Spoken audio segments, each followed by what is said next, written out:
Olá, eu sou Fernando Brito, do blog Tijolaço, e vou comentar com vocês a entrevista coletiva com a junta militar que governa o país.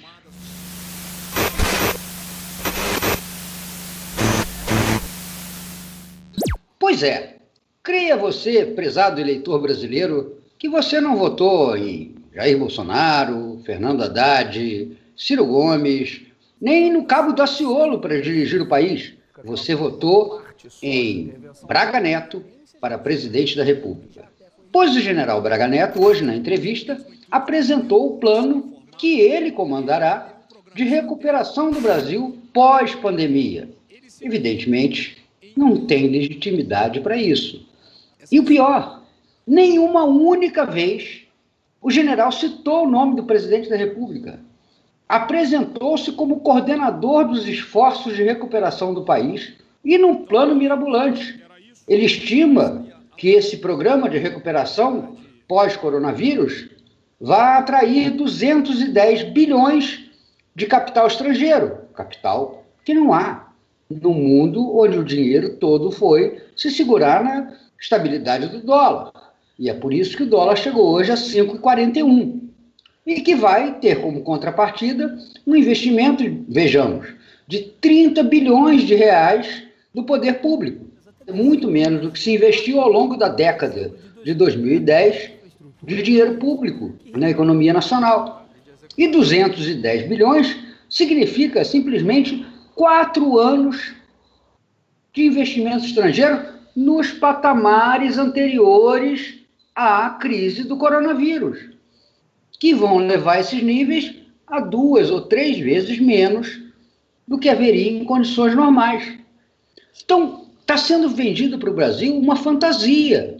O ministro Paulo Guedes, até para a estranheza dos repórteres, foi excluído dessa coletiva.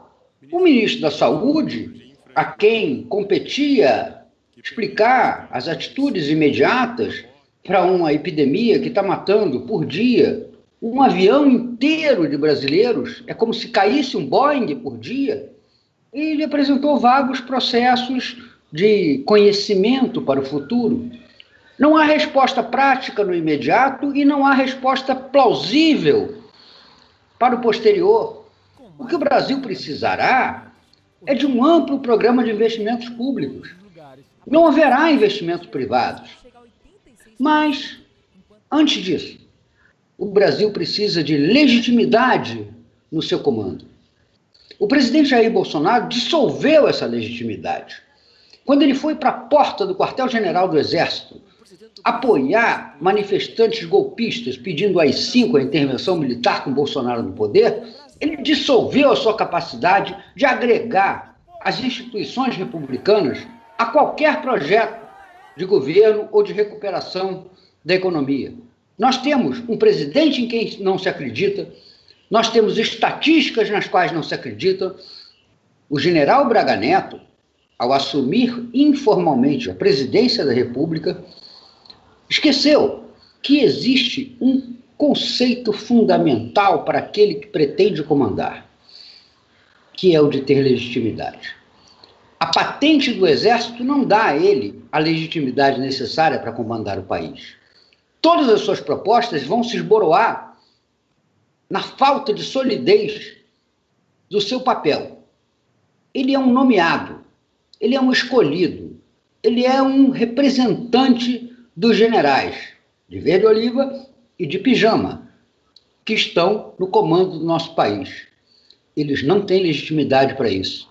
O general Braga Neto comete um sério equívoco. O Brasil, um país de 210 milhões de habitantes, um dos maiores do mundo, não pode ser governado por um comitê secreto que elabora um projeto de recuperação nacional a 4 paredes que vai ser anunciado com slideshow como verdade absoluta. O Brasil precisa de discussão, o Brasil precisa de entendimento. Isso é o significado da democracia. É claro que esse projeto está fadado ao fracasso, como está fadado ao fracasso o governo Bolsonaro. A única expectativa de que Bolsonaro siga no poder e que um projeto autoritário como esse seja implementado, é o autoritarismo. Será que a quinta, sexta ou sétima economia do mundo, não sabemos bem onde estamos, pode ser governada como uma república bananeira, onde um general iluminado propõe um projeto de desenvolvimento nacional? Se fosse simples assim, quem dera nós tivéssemos um general iluminado.